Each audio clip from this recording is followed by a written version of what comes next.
আচ্ছা, আমাদের সবার পরিচিতদের মধ্যে এমন কেউ না কেউ আছেন যিনি হয়তো অনেক কিছু জানেন, কিন্তু যখন কথা বলার সুযোগ আসে তখন কেমন যেন একটু গুটিয়ে যান। কিংবা হতে পারে সেই মানুষটা আমরা নিজেরাই। আজকের এই আলোচনাতে আমরা ঠিক এমনই একটা স্কিল নিয়ে কথা বলবো যা আমাদের জ্ঞানকে আত্মবিশ্বাসের সাথে প্রকাশ করার শক্তি দেবে। আর সেটা হলো কমিউনিকেশন স্কিল বা যোগাযোগ দক্ষতা। আমি যদি কিছু ভুল বলে ফেলি বা মানুষ যদি আমাকে জাজ করে, এই ভয়গুলো কি আপনারও হয়? যদি হয় তাহলে জেনে রাখুন, এটা শুধু আপনার একার সমস্যা নয়। পৃথিবীর অনেক সফল মানুষও কিন্তু একসময় এই ভয়গুলো নিয়েই পথ চলা শুরু করেছিলেন। আসল কথা হলো, এই ভয়টাকে জয় করা সম্ভব। আর এই ভয়ের কারণে কিন্তু বহু মানুষ নিজের আসল যে সম্ভাবনা সেটার কাছে পৌঁছতেই পারে না। তাহলে এই ভয়টা কাটানোর উপায় কি? চলুন আজকের আলোচনার ম্যাপটা একবার দেখে নেওয়া যাক। আমরা প্রথমে জানব যোগাযোগ দক্ষতা জিনিসটা আসলে কি। তারপর কথা বলার ভয়ের পেছনে কারণগুলো খুঁজে বের করব। এরপরে দেখব আত্মবিশ্বাস বাড়ানোর 4টে দারুণ উপায়। তারপর শিখব কিভাবে কথোপকথন শুরু করতে হয় তার কিছু কৌশল। আর সব শেষে নিজেকে আরও উন্নত করার জন্য সেরা অভ্যাসগুলো নিয়ে কথা বলবো। তো চলুন শুরু করা যাক। প্রথম প্রশ্নটাই হলো, এই যে আমরা কমিউনিকেশন স্কিল বা যোগাযোগ দক্ষতার কথা এত বলছি, এটা আসলে কি?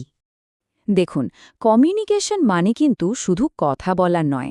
এর আসল মানে হল আপনার মনের ভাবনা, আপনার অনুভূতি আর আপনার আইডিয়াগুলো অন্য মানুষের কাছে একদম পরিষ্কারভাবে পৌঁছে দেওয়ার ক্ষমতা। ধরুন, আপনি খুব সুন্দর করে কথা বললেন, কিন্তু অন্যজন আপনার কথার আসল মানেটাই বুঝল না, তাহলে তো সেই যোগাযোগটা সফল হলো না, তাই না? তাই আপনার বার্তাটা ঠিকমতো পৌঁছানোই হলো আসল কথা। এখন এই বিষয়টা বেশ মজার। যোগাযোগ কিন্তু মূলত দুইভাবে হয়। একটা হলো ভার্বাল, মানে আমরা যা কথা বলে প্রকাশ করি, আর আরেকটা হলো নন ভার্বাল, মানে আমাদের বডি ল্যাঙ্গুয়েজ, আই কন্ট্যাক্ট আর মুখের ভাব। আপনি খেয়াল করলেই দেখবেন, অনেক সময় কেউ হয়তো খুব কম কথা বলেন, কিন্তু তার বডি ল্যাঙ্গুয়েজ এতটাই পাওয়ারফুল যে সবাই তাকে সম্মান করে। তার মানে ভালো যোগাযোগ মানে শুধু সুন্দর করে কথা বলা নয়, নিজেকে সঠিকভাবে প্রকাশ করাটাও খুব জরুরি। আচ্ছা, আমরা অনেকেই কিন্তু মানুষের সাথে কথা বলতে ভয় পাই বা একটু নার্ভাস হয়ে যাই। চলুন এখন এর পেছনের কারণগুলো একটু খুঁজে দেখা যাক। আমাদের এই কথা বলার ভয়ের পেছনে মূলত 3টে কারণ থাকে। প্রথমটা হলো ফিয়ার অফ জাজমেন্ট, মানে লোকে কি ভাববে, এই ভয়টা। দ্বিতীয়টা হলো অনুশীলনের অভাব। দেখুন, কমিউনিকেশন স্কিল অনেকটা মাংসপেশির মতো, যত বেশি ব্যবহার করবেন এটা তত শক্তিশালী হবে। আর 3 নম্বর কারণটা হলো নিজের সম্পর্কে একটা নেগেটিভ ধারণা পুষে রাখা। এই কথাগুলো কি খুব পরিচিত লাগছে?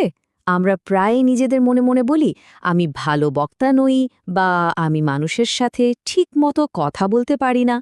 এই নেতিবাচক বিশ্বাসগুলোই কিন্তু আমাদের আত্মবিশ্বাস একদম কমিয়ে দেয়।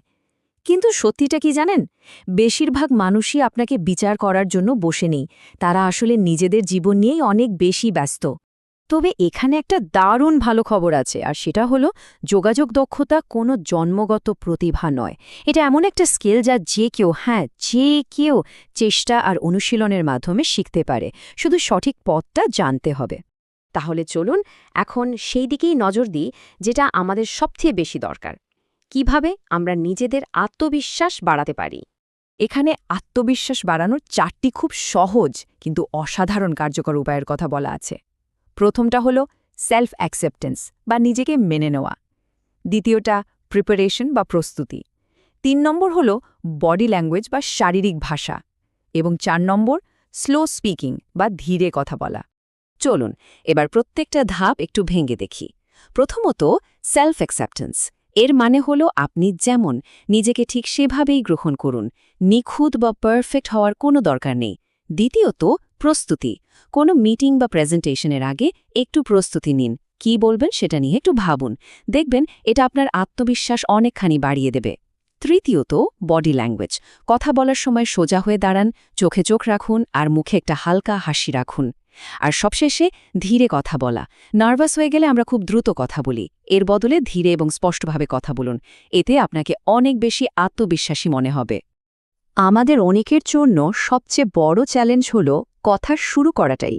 চলুন এখন কিছু সহজ কৌশল দেখে নিই, যা দিয়ে আপনি খুব সহজেই যে কারোর সাথে কথা বলা শুরু করতে পারবেন। কথা শুরু করার সবচেয়ে সহজ এবং ইফেক্টিভ কৌশলটা হলো সাধারণ প্রশ্ন দিয়ে শুরু করা। এটাকে আইস ব্রেকারও বলা হয়, মানে দুজনের মধ্যে থাকা বরফটা গলানোর সেরা উপায়। যেমন আপনি খুব সহজ প্রশ্ন করতে পারেন, আপনি কোথা থেকে এসেছেন, আপনি কি করেন, অথবা এই জায়গাটা আপনার কেমন লাগছে। এই সাধারণ প্রশ্নগুলোই কিন্তু একটা সুন্দর কথোপকথন শুরু করার জন্য যথেষ্ট। আরেকটা চমৎকার কৌশল হল আন্তরিকভাবে প্রশংসা করা। একটা ছোট্ট আন্তরিক প্রশংসা কিন্তু মুহূর্তের মধ্যে দুজনের মাঝের অদৃশ্য দেয়ালটা ভেঙে দিতে পারে আর অন্য মানুষটিকেও অনেক কমফোর্টেবল করে তুলতে পারে। যেমন আপনি বলতে পারেন, আপনার প্রেজেন্টেশনটা খুব ভালো ছিল, বা আপনার আইডিয়াটা বেশ ইন্টারেস্টিং। এমন ছোট ছোট প্রশংসাই কিন্তু সম্পর্ক তৈরি করতে অনেক সাহায্য করে। আমরা প্রায় আলোচনার শেষের দিকে চলে এসেছি। এখন আমরা দীর্ঘমেয়াদে নিজেদের উন্নতি করার জন্য কিছু সেরা অভ্যাস নিয়ে কথা বলবো। এখানে সবচেয়ে গুরুত্বপূর্ণ বিষয়টা বলা হয়েছে, একজন ভালো বক্তা হতে গেলে তার আগে একজন ভালো শ্রোতা হওয়াটা খুব জরুরি, কারণ কমিউনিকেশন কখনোই একতরফা হয় না। যখন কেউ কথা বলছেন তখন মন দিয়ে তার কথা শুনুন। মাঝপথে তাকে থামিয়ে দেবেন না। মাথা নেড়ে বা আচ্ছা এসব বলে বোঝান যে আপনি তার কথা শুনছেন। একবার ভেবে দেখুন তো, যখন কেউ আপনার কথা মন দিয়ে শোনে আপনার কেমন লাগে? ঠিক সেই সম্মানটাই অন্য কেউ দিন। আর সব কিছুর মূলে যে জিনিসটা রয়েছে তা হলো নিয়মিত অনুশীলন বা ডেইলি প্র্যাকটিস।